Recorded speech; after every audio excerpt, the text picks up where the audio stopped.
Lee Marvin was known for his deep voice, strong presence in rough hero roles, but away from the screen, he carried memories that were far darker than anything he ever acted. In later interviews, Marvin often spoke openly about how Hollywood, especially during its golden age, was not the shiny dreamland that people imagine today. According to him, the bright lights, fancy clothes, and glamorous faces hid a culture filled with fear, control, and secrets that studios worked extremely hard to bury. Marvin came from the old system where actors had little power. Everything was controlled by a few powerful men, and the perfect image of Hollywood was built on lies, manipulation, and sometimes outright cruelty. He said many stars were kind and hardworking, but there were also those who used fame as a weapon, hurting people, destroying careers, and living double lives while pretending to be gentle angels on camera. Marvin described that era as a place where someone could smile on screen and slap an innocent person backstage without anyone daring to speak up. According to him, evil in Hollywood did not always mean criminal behavior. It also meant the kind of selfishness, greed, and cruelty that ruined lives quietly. Some actors spread fear wherever they went, while others hurt people through manipulation or by using their influence to silence anyone who got in their way. Marvin talked about this because he believed the public had a right to understand the real history of the industry they loved so much. He felt that revealing these stories was not about revenge, but about honesty, especially in a business known for hiding the truth. His confession shocked many fans, because they had always believed Golden Age actors were more pure, humble, and kind compared to modern celebrities. Marvin disagreed. He said every generation has good and bad people, but during his time the bad ones were able to get away with more because the studios protected them. Their images were polished until they shined, while their shadows were hidden so deep that even their victims were afraid to speak. Marvin shared the names of 7 such actors, not to destroy their legacies, but to show that Hollywood history was far more complex than the old movies make it appear. These were people who charmed audiences but behaved very differently once the camera stopped rolling, proving that fame does not always equal goodness, and talent does not cancel out cruelty. To understand why Lee Marvin believes certain actors behave so badly, it is important to understand the Hollywood system he grew up in. During the Golden Age, studios like MGM, Warner Brothers, and Paramount controlled almost everything in an actor's life. They decided what movies a star acted in, what clothes they wore, what they said in public, and sometimes even who they dated.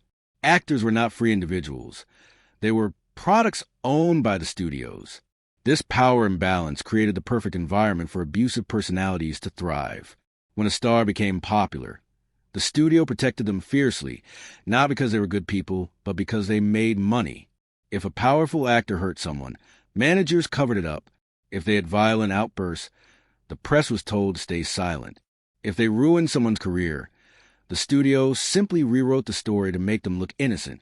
It was a time when powerful actors could walk into a room and everyone grew quiet from fear, because speaking against them could end your career instantly. Lee Marvin said many actors became cruel not because they were born that way, but because the system taught them they were untouchable. Fame made them believe they were superior, and the lack of consequences made their cruelty grow. Some enjoyed mocking young actors, others bullied crew members, and a few used their status to control or manipulate people in private. Marvin explained that this environment also created a strange silence where victims felt helpless. They could not speak out, because without studio protection, they would never work again. Reporters were paid off, contracts were rewritten, and scandals were erased before they even began. Hollywood was like a kingdom where the most powerful actors ruled quietly, and anyone who challenged them disappeared from the industry. This is why Marvin felt the truth needed to be told. The Golden Age was beautiful on screen, but sometimes rotten behind the scenes.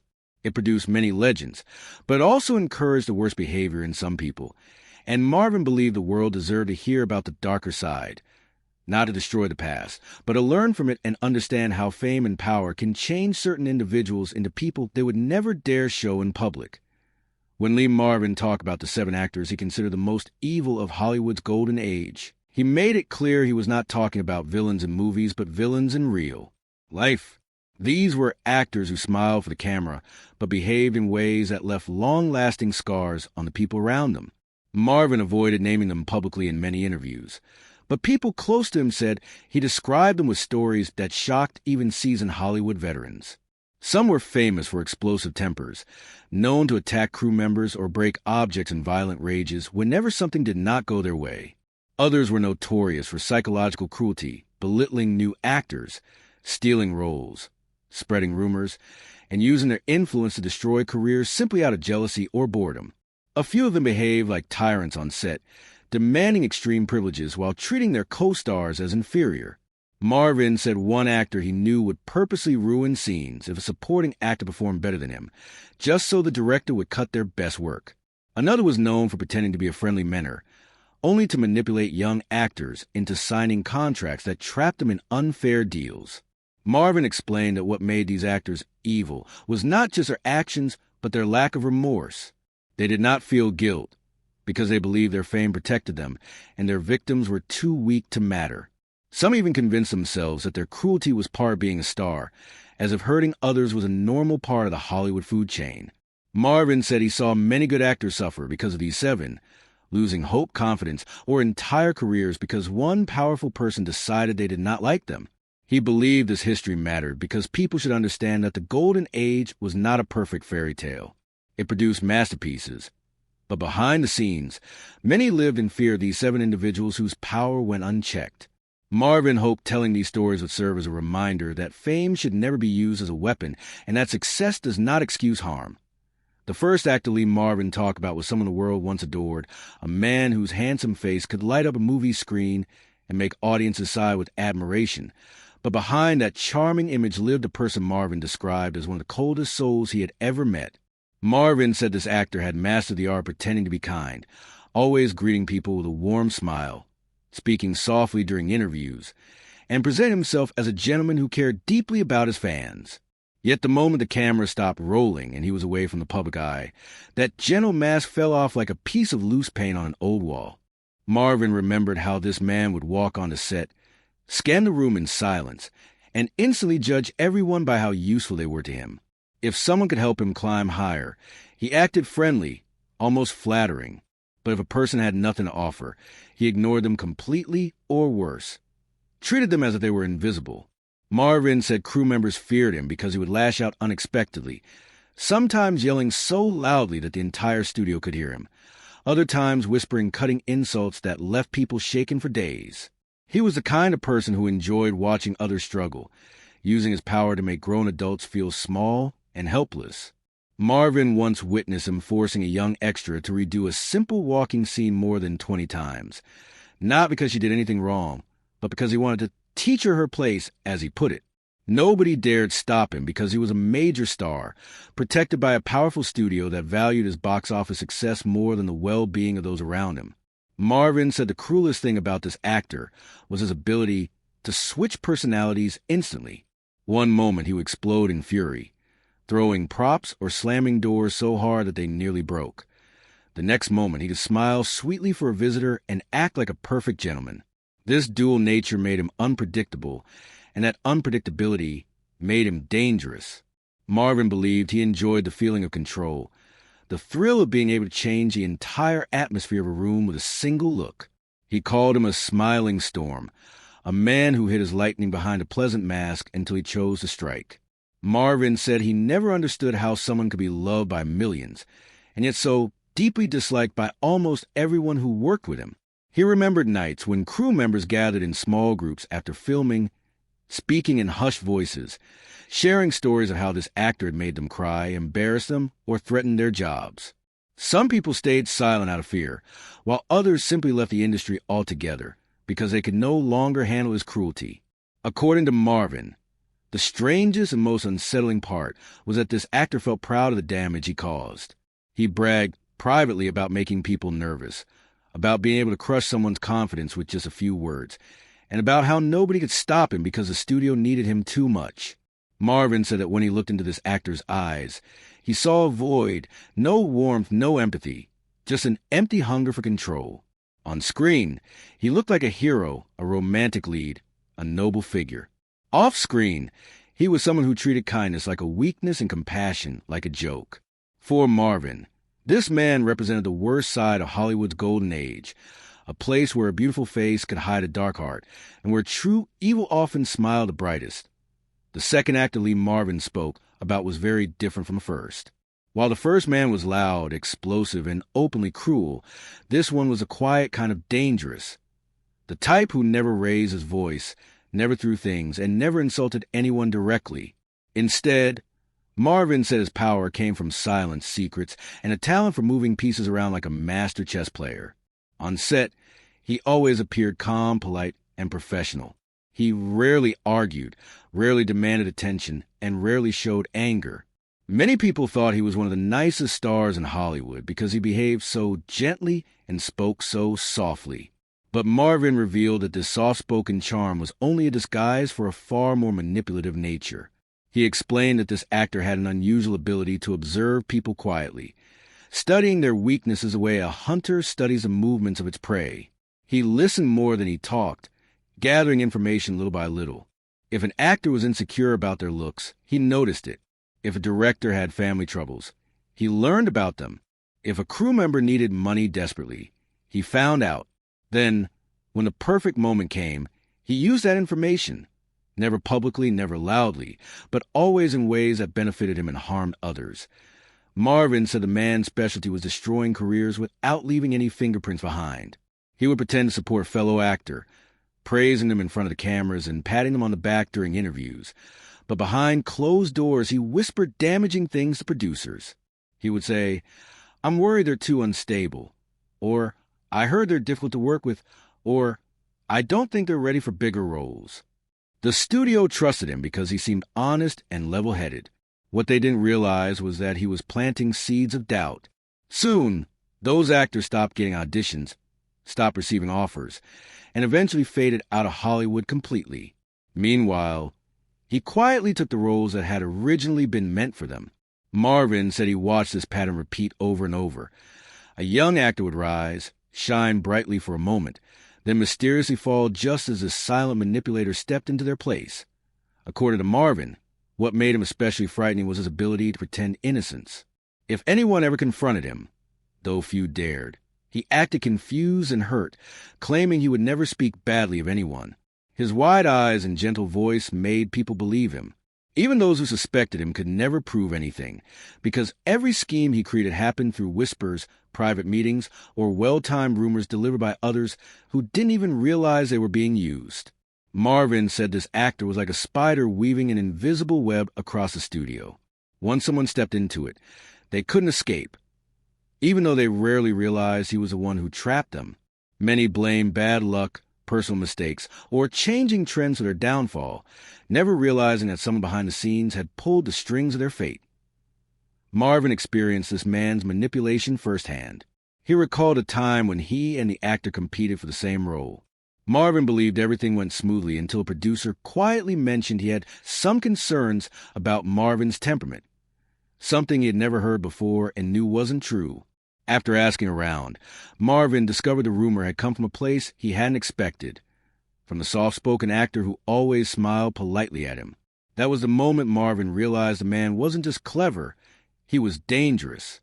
Marvin said what made this actor truly evil wasn't physical violence or loud cruelty, but the quiet way he ruined lives while pretending to be a friend. He made people trust him, made them lower their guard, then slowly pushed them off the ladder of Hollywood success, while keeping his own hands clean. Marvin believed this kind of hidden cruelty was even worse than open aggression, because at least with loud bullies you could see the attack coming. But with silent manipulators like him, the damage happened in the shadows, unseen and undeniable only when it was too late. The third actor Lee Marvin talked about was not charming like the first one and not quiet like the second. This one was loud, arrogant, and walked around the studio as if he were a king and everyone else were his servants. Marvin called him the tyrant of the backlit, a man whose ego was bigger than any set he worked on. He had become famous at a young age and received so much praise early in his career that he grew into a person who believed he had earned the right to treat others however he pleased. Marvin said that every studio worker, from makeup artists to lighting crews, knew the sound of this actor's heavy steps. When he walked through the halls, conversation stopped. People lowered their eyes. Some even stepped aside to clear his path. not because they respected him, but because they feared what might happen if he thought they were in his way.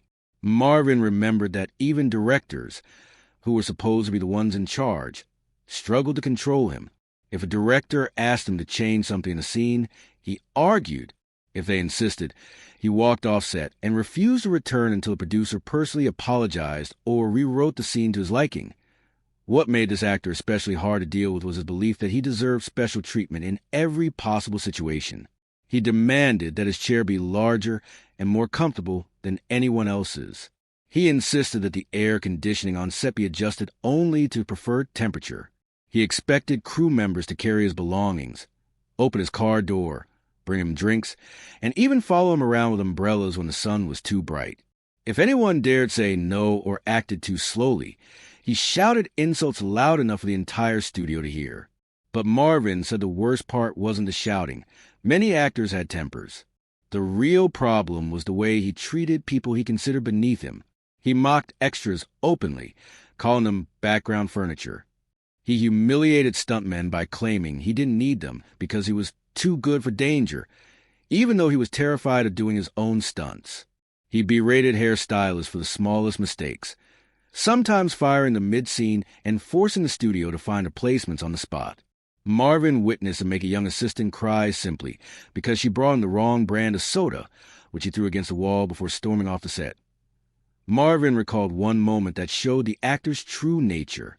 During a Western film, a horse handler brought a trained horse for him to ride. Instead of thanking the man or even acknowledging him, the actor loudly complained that the horse was too slow, too small, too stupid.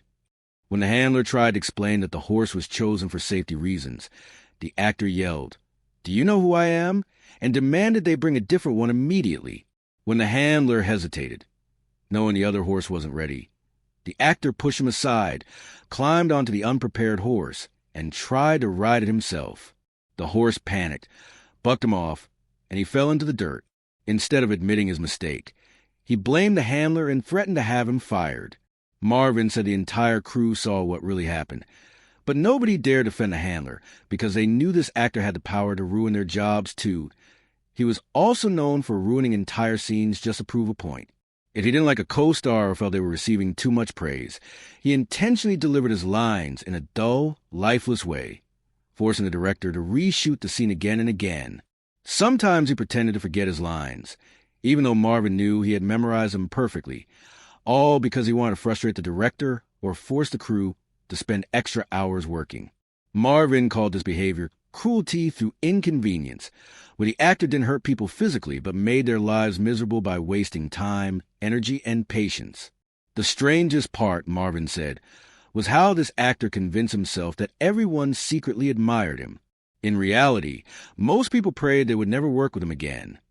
The fourth actor Lee Marvin spoke about was nothing like the explosive bully or the arrogant tyrant. This one was far more chilling because he never needed to shout, throw objects, or embarrass anyone publicly to show his true nature. Instead, he used fear itself as his weapon, controlling people through quiet intimidation, sharp observations, and a presence so unsettling that many actors felt uneasy even standing near him. Marvin described him as a shadow in human form, someone who stepped onto a set with such a cold, calculating calmness that everyone around him instinctively lowered their voices. He had an unusual talent for sensing people's insecurities, fears, and vulnerabilities, and he used that knowledge to keep them under his thumb.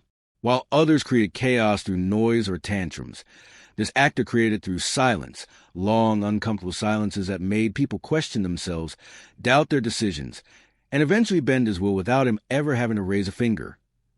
What made him so terrifying, Marvin said, was the way he studied people. He watched every small movement, every nervous habit, every tiny slip of emotion. If someone stuttered, he remembered it. If someone avoided eye contact, he stored that information away. If someone showed pride, confidence, or independence, he immediately searched for their weakness, determined to break them down. Marvin said working with him felt like being in a room with a predator who smiled politely, but whose eyes never stopped calculating. It wasn't uncommon for actors to feel physically cold when he stepped near them, as if the temperature had dropped. This wasn't because of anything supernatural, but because he carried an aura that drained the energy from space. He rarely spoke unless necessary, but when he did, his words were sharp, precise, and always aimed at the softest parts of a person's confidence. Marvin remembered one particular scene where a young actor struggled with a line. Instead of encouraging him or offering help, the fourth actor simply stared at him. No words, no expression, just a silent gaze that drilled deep into the young man's soul. Within seconds, the young actor's hands began to shake, his voice cracked, and he forgot his lines again. The director tried to intervene, but even he seemed intimidated, choosing to quietly pat the young actor on the back rather than confront the silent observer. After the director walked away, the fourth actor leaned close to the young man and whispered, "If you can't handle this, you don't belong here." He said it so softly that only Marvin and the trembling actor heard it, but the effect was devastating. The young man left the set early that day and never returned to production. Marvin later learned he quit acting entirely. That was the kind of power the fourth actor wielded, not through physical force or loud domination, but through psychological pressure so heavy that it crushed people from the inside out. What made him even more disturbing was his ability to charm important people effortlessly. Studio executives loved him because he exuded professionalism, always on time, always prepared, always polite in meetings. They didn't see the side of him that manipulated, frightened, and controlled the people beneath him. In their eyes, he was a model actor, reliable, disciplined, and serious. That made him even more dangerous, Marvin said, because anyone who complained about him was dismissed as overreacting. How could man so calm, so quiet, so dignified cause harm? That was the magic of his mask. It was almost impossible to see past it unless you worked closely with him. Marvin recalled a chilling moment when he himself became the target. During a tense scene on a war film, Marvin accidentally delivered a line differently from how it had been rehearsed. It wasn't a mistake, just a creative choice. But the fourth actor stepped close to him afterward, smiled a slow, knowing smile, and said, "I hope you're not trying to change the scene. Some people get hurt when they break the balance." It wasn't a threat, said openly. It was more like a cold breeze brushing the back of Marvin's neck. Marvin felt a shiver run through him. Not because of the words themselves, but because he knew this actor had the connections, influence, and cunning to make such a warning come true. For Marvin, this fourth actor represented the most subtle form of evil, the kind that hide behind manners, silence, and psychological mastery. He didn't need to shout. He didn't need to fight. He didn't need to throw his weight around. He simply watched, waited, and whispered at just the right moment to break a person's spirit. Marvin believed that this ability made him one of the most dangerous people in Hollywood's golden age, the kind of person who didn't need chaos to cause harm, because he carried his own quiet storm inside him. The fifth actor Lee Marvin talked about was perhaps the most disturbing of them all, not because he was the loudest, strongest, or most aggressive, but because he had managed to fool nearly everyone in Hollywood with a smile so perfect that even the toughest critics melted when he appeared. On screen, he was known across the world as a gentle hero, the man who always played the role of a kind-hearted father, a loyal lover, or a brave friend.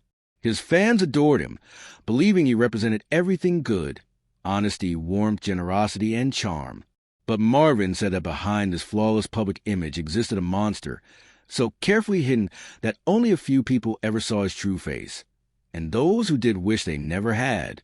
Marvin said this actor's smile was his greatest weapon, a tool he used not to bring joy, but to disarm people, lower their guard, and gain control without them realizing it. According to Marvin, this actor's true personality emerged only when he felt absolutely unchallenged, in situations where he believed no one would dare expose him. He behaved differently behind closed doors, becoming cold, calculating, and shockingly manipulative. Marvin recounted a story from a film set where this actor played a loving family man. Between takes, while the crew adjusted the lighting, he saw the actor corner a young wardrobe assistant, speaking to her in a low voice that made her visibly uncomfortable. From a distance, it looked like a friendly conversation, but Marvin noticed her anxious expression, eyes darting around, shoulders tight, hands fidgeting. Later, Marvin quietly asked her if everything was okay. She forced a smile and said the actor was just being friendly, but her trembling voice told a different story. Marvin realized then that this actor used his charming reputation as protection, knowing people would never believe he could do anything inappropriate. His kindness in public was so convincing that any accusation against him would be dismissed immediately. Marvin said the darkest part of this actor's personality was his talent for manipulating emotions. He could make people feel special one moment and worthless the next. He offered praise like a gift, giving it sparingly so people craved it. When he finally complimented someone, even in the smallest way, they felt grateful, as if they had earned approval from a person of great importance. But the moment he sensed they were becoming confident or independent, he withdrew his attention, leaving them confused and desperate to regain his favor. Marvin said this pattern destroyed several promising careers. Some young actors followed him around like lost shadows, hoping he would guide them, only to realize too late that he was using their admiration to control them. When they finally broke free, he quietly spread rumors that they were difficult or unprofessional, ensuring they wouldn't get roles again. One of the most haunting stories Marvin shared involved a talented actress who was chosen to star opposite the gentle hero. During rehearsals, she was full of energy, confident, bright, ready to shine. But as filming continued, Marvin noticed changes. Her laughter grew forced. Her shoulders slumped. She avoided eye contact with the actor whenever possible. She often appeared exhausted, as though carrying a weight she couldn't speak about. One night, after a particularly long shooting day, Marvin found her sitting alone on the steps outside the studio, her eyes red from crying. She didn't reveal details, but she hinted that the actor's private behavior was nothing like the loving character he played. He made comments that sounded sweet but carried underlying threats, manipulated her emotions, and pushed her to accept treatment she didn't deserve, all while maintaining his perfect smile for the public. Marvin tried to support her, but the studio protected its golden hero fiercely. Anyone who complained about him risked losing their job. The chilling part, Marvin said, was that the actor never acknowledged the harm he caused. He believed his own lies, convincing himself and others that he was a saint. In interviews, he preached kindness and respect, almost as if he were mocking the people he secretly hurt. Even after his career declined, fans continued to worship him, unaware of the broken hearts, shattered confidence, and ruined lives he left behind. Marvin described him as a nightmare wrapped in a beautiful dream, a reminder that sometimes the most dangerous evil hides behind the warmest smile.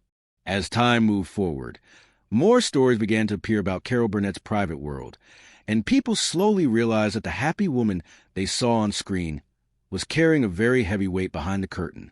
Carol had spent years being strong in front of millions, but she rarely spoke about the battles happening inside her heart. One of the most painful struggles in her life was a constant worry about her daughter, a worry so deep that friends say Carol would sometimes sit alone for hours, thinking about what she could have done differently. Her daughter, who had been a bright and talented young girl, slowly started to walk down a dark and dangerous path, and Carol felt powerless as she watched it happen. Many mothers face fear when their children make wrong choices, but for Carol, the fear was greater because the world was always watching. Every mistake her daughter made became news. Every bad moment turned into a headline, and every personal fight became a story for people who knew nothing about their relationship. Even though she was hurting inside, Carol never stopped loving her child or trying to help her. She went to meetings, talked to doctors, cried in private rooms, and prayed that one day things would get better. There were nights when she barely slept because she kept imagining worst-case scenarios. People who worked close to her said that sometimes she would come to work with tired eyes, but as soon as the camera turned on, she would put on her big smile, and no one could see the oceans of pain behind it. The truth is that Carol was not just a comedian. She was a mother trying to save her child from a world that did not understand how hard it was to be young, famous, lost, and under pressure. Even when things got so bad that she had to take legal steps no mother ever wants to take, she did it out of love, not anger. She hoped that forcing her daughter into recovery programs would save her life. Some people judged her decision, but those who truly knew her understood that Carol only wanted her daughter to grow, heal, and live a life that was safe and free from danger. While dealing with this, Carol still faced emotional pressure of being one of Hollywood's biggest stars. She had interviews, shows, tours, responsibilities, and expectations that never ended. People expected her to be cheerful every single day, even on days when her heart felt like it was breaking. But Carol kept going because she believed that laughter was not just a performance. It was a gift she could give the world. Those who admired her saw only the strength, not the cracks beneath the surface. This mix of fame, motherhood, fear, love, and responsibility shaped Carol into a person stronger than many realized. She was gentle, but she was also brave. She was soft-spoken, but she carried storms inside her that she never allowed anyone else to suffer from. Her journey shows that even the kindest and happiest people can be fighting the hardest battles, and sometimes the ones who make the world laugh the most are the ones who cry the most when no one is watching. Carol Burnett's life teaches a lesson many people forget. Behind every smile is a story. Behind every strong person is a struggle. And behind every mother is a heart that never stops caring, even when the world becomes too heavy to carry alone. The sixth actor on Lee Marvin's list was a figure who had built an entire career on portraying courage, loyalty, and morality, yet in private, he lived a life that contradicted everything he represented on screen. Marvin was particularly disgusted by him because this actor had cultivated an image of honor and respectability that the public adored, while secretly exploiting people, manipulating situations, and betraying anyone who got too close. On set, he was often charming and polite to directors and executives, making it appear as though he was a model professional. But his co-workers soon realized that this politeness masked a deep, self-serving cunning. Marvin recalled witnessing incidents where the actor would carefully study colleagues, gauge their weaknesses, and then act friendly while subtly undermining them. It wasn't the obvious, loud-type bullying that some actors displayed. Instead, it was psychological manipulation, cold calculations, and a clever use of influence to make others uncomfortable or fearful. Marvin said, "He could smile in your face and destroy your confidence without you ever knowing it. That's the true cruelty, hiding evil behind a perfect mask." One of the most notable stories Marvin shared involved a young, ambitious actor who had recently joined production of a major war film. The veteran actor saw him as a threat, not because he was disrespectful or incompetent, but simply because he showed talent and dedication that could outshine others. Over several weeks, the veteran subtly discredited the young actor. He whispered doubts to other crew members, gave misleading advice, and publicly corrected small errors in a tone that made the young man feel incompetent. Slowly, the young actor began to second-guess his skills, and his performance suffered. When the director asked why the actor seemed nervous or unprepared, the veteran gave an innocent shrug, feigning concern while privately enjoying the damage he caused. Marvin was horrified, recognizing his behavior as deliberate, calculated cruelty. Unlike the brash actors who relied on anger and loud intimidation, this man's method was quiet, insidious, and almost invisible to anyone not paying close attention. Marvin also described the actor's off-set life as equally disturbing. While he projected an image of charm, respect, and social grace, behind closed doors he had affairs, manipulated friends, and often made colleagues compete for his favor in petty ways. He enjoyed creating tension, watching people scramble to maintain appearances while he remained untouchable. Even fans, who adored his films and praised his heroism, were unaware of the web of deception he spun. Marvin said it was ironic that someone who portrayed heroes for a living could act so dishonorably in reality. "He wasn't just dishonest, he was corrosive," Marvin commented. "He destroyed people quietly, leaving smiles and handshakes while wrecking careers, friendships, and trust." Politically and socially, the actor also shocked Marvin. While on screen he championed justice, fairness, and bravery, in real life, he often sided with powerful individuals who furthered his own career, regardless of ethics. He avoided responsibility, ignored those in need, and quietly sabotaged people who could challenge his influence. To Marvin, this hypocrisy was unbearable. Having fought in actual wars, faced real danger, and witnessed human suffering firsthand, Marvin could not respect someone who manipulated others purely for selfish gain. He saw it as a betrayal not only of colleagues, but the very idea of heroism itself. Lee Marvin believed this actor was one of Hollywood's most dangerous figures because he taught a generation to admire someone for qualities they never truly possessed. While audiences cheered for courage and honor on screen, the actor quietly eroded trust, decency, and morale behind the scenes. His cruelty was subtle, hidden beneath charm, talent, and social grace, making it harder to detect but far more damaging. Marvin's final verdict was simple yet devastating. This man was a hero in the movies, but in life, he was one of the most harmful, manipulative, and morally corrupt actors Hollywood ever produced.